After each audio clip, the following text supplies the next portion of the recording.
All right, YouTube, welcome back to the channel for another video. Today we are going over some of the hottest cards in Pokemon this week. But before we jump into the video, I just want to say a huge thank you to all of you for 1,000 subscribers because we are now officially monetized. So thank you all so much for that.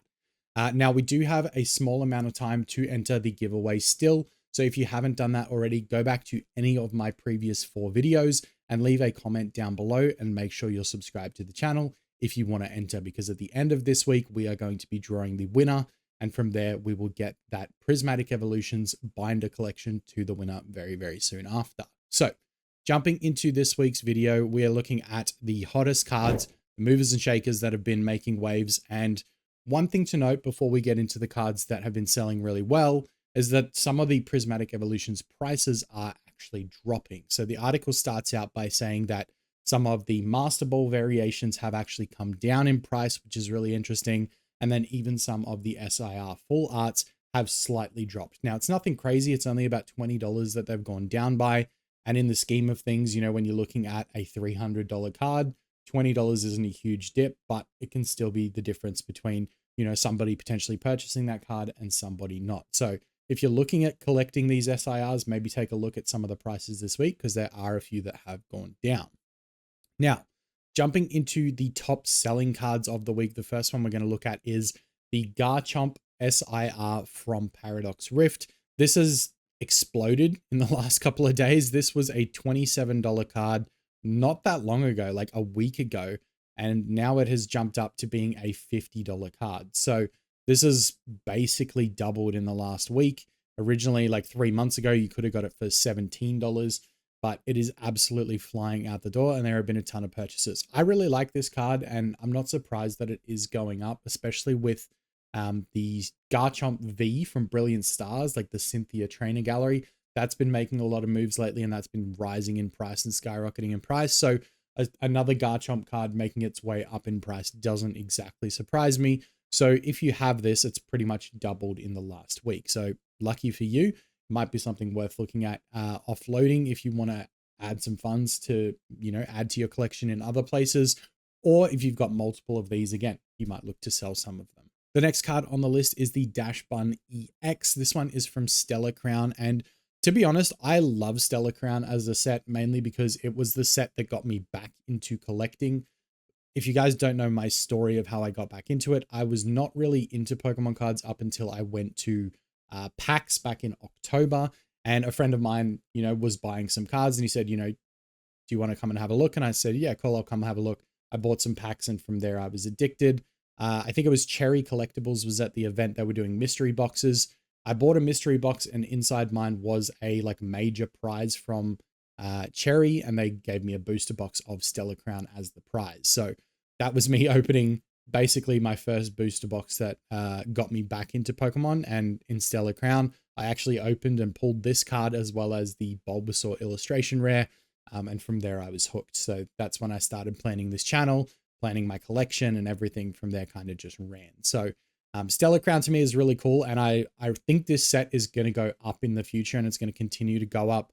We see the Bulbasaur and the Squirtle continuing to rise. The Terrapagos is kind of staying steady. But the Dachsbun is on its way up as well, going from, you know, last week, it was right down here at $28 and again, jumping to sort of 46 and now it's down at about 44. So one of those cards, again, that wasn't really on anyone's radar in the last few months and then all of a sudden has just popped off. But a beautiful artwork with all the pastries on the table, all the delicious food. I think this is a cool artwork. Not one that I have in my collection anymore. I actually traded this out as a bundle trade for a Bubble Mew, which I don't regret one bit because the Bubble Mew is absolutely flying now. But this was one of the cards that I did get rid of. I still think it's a really cool artwork and it's cool to see it going up. Now, the next one's interesting because with, I guess, Prismatic Evolutions being all of the rage at the moment, all the hype around that is being discussed. The mini tins actually released today, so those are out now and there's a few more products starting to hit the market. But we're going to look at Evolving Skies because the Sylveon has actually steadily been climbing over the last few months. And it actually took a pretty significant jump in the last 2 weeks. So, you know, sort of 2 weeks ago, this was at $283. It's now sitting at $392. So over $100 in gains in the last 2 weeks. This thing, you know, you could have picked it up 3 months ago for about 198. Now it's basically $200 more than that. So the Sylveon Vmax, the colors in this are awesome. The artwork is incredible. I love that there's like just a random Eevee and a random Kangaskhan, and there's a Vaporeon down here and another Eevee. Like there's so much going on in this artwork. I'm very close to liking this more than the Moonbryon from Evolving Skies. But there's no way this is going to be a $1,500 card like the Moonbryon is. It's just the way things go. But nonetheless, this card is going up in value. The next one is one that we've talked about quite a bit, and I'm sure you guys are not surprised by this whatsoever. The Persian from Shrouded Fable. So many people give Shrouded Fable a hard time. They call it Shrouded Fumbles or Shredded Fable, or there's so many nicknames out there for this set because people did not like it. And now all of a sudden it is making moves. The Persian's going up, the Houndoom's going up. There are, you know, the promo cards in the Kingdra and the Greninja, those absolutely have gone through the roof. But these cards are now actually being talked about and appreciated in a way that they could. And the Persian's kind of a double hitter because not only is it getting the gains from, I guess, the Shrouded Fable spike, it's also getting the interest because of Team Rocket set coming out later this year. So again, zero surprise that this is on this list. It's sitting right now at about $64. It did get up to 78 at one point, which was crazy considering 2 weeks ago it was a $34 card. It's doubled and now it's dropped back down a little bit to 64 and kind of leveled out. So this is a card, again, you could have picked up multiple of these 3 months ago for 20 bucks a pop, like $20 to $25 each. And, you know, now you'd be sitting at 64 each. So again, it's one of those things where you look at it and there's a set that nobody likes and nobody is talking about. And eventually that set is going to come and see its gain. You know, if you're the one in the early stages that's actually looking at it and paying attention to it and appreciating really cool artwork like there is in this Persian, you're going to be the person that gets to capitalize on the gains of this set. So something to keep in mind, that even the sets that nobody likes, like Shrouded Fable, have the opportunity to be absolute gold mines when it comes to investing in the artworks that are in it. Next up, again, Shrouded Fable. So Duskull coming out of Shrouded Fable is the next one to pop off. This one's sitting at $48 this week. Has sold a bunch and has been going up. It was $30 2 weeks ago. So a $30 card now at $48. This whole Duskull line in Shrouded Fable is really, really nice.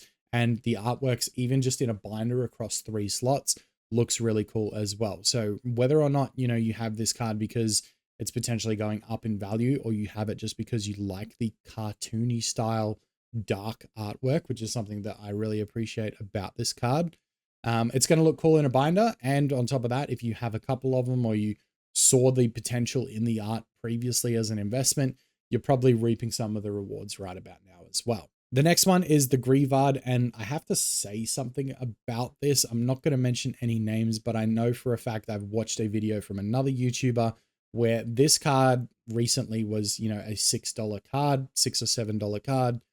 A YouTuber openly admitted to buying up to $500 worth of this card, manipulating the market to get to the $25 mark on this. So, you know, one individual buying an influx of these cards in a short time span is what's going to cause it to spike like this, because you can see there's not really been any sort of growth in this card. And I'd be interested to see if we go back even further. A 6-month chart still shows no interest. A 1-year chart, it shows almost no gains up until there's like a little peak there. Nothing, nothing, nothing, and then a spike. So you know someone's directly manipulated the market here. Not to say it's not a cool card and it's not a nice artwork, because it is. Obviously, you've got, you know, the Gengar mat, the Ghastly mat. Greavard looks pretty cool. Everyone loves a puppy, right? And there's a few things going on here. But this is a direct result of somebody manipulating the market. So it's a bit unfortunate that it is on this list. But again, I know TCG Player just doesn't look at this kind of stuff. They just see what cards are selling like hotcakes, and they go from there to make these lists. The last 3 are the Ralts, Curlier, and Gardevoir from Scarlet Violet base set. The Ralts has climbed up to $32, so basically doubled from the $16 that it was. Curlier has gone from $10 to $30, and Gardevoir has gone from $30 to $55. So again, some interesting gains. This trio of artwork, similar to what I was talking about with the Duskull before, they look really nice in a binder. There's a lot going on. They tell a story. All the kind of things that we know from history are going to make cards more valuable. And on top of that, when you look at grading these cards, they fetch even higher prices when they're graded in a PSA 10 because of the poor print quality from Scarlet Violet base, from those early sets in this era, because the quality control was really, really poor. There are so many cards that are off center. There are so many cards that had print lines and things like that through them. I've actually pulled the Ralts myself and mine was way off center, so there was no point even considering grading it. So that's something to keep in mind with these two when you are looking to get them graded. But other than that, that's pretty much all of the hottest movers and shakers of this week. My personal favorite on this list is the Persian. I think Shrouded Fable was so underrated, and it's cool to see an underdog card come through in the sense that, nobody was talking about this 2 months ago. Nobody was talking about this 6 months ago. Nobody even cared about Shrouded Fable. It was literally the only product left on shelves that you could find. And now all of a sudden, everyone wants to jump on the hype train and talk about it. So this is one of those cards where I think this will start to rise again going forward and potentially reach that sort of $100 mark. Because I do believe between the Team Rocket and the also Boom Shrouded Fable, I think it can be at $100 and be one of the better illustration rares in the whole era. So something to keep in mind. But with that said, that's everything that you guys need to know for this week. I will be back very soon with another video. Make sure you're subscribed if you're brand new to the channel and haven't already. And I will see you guys next time.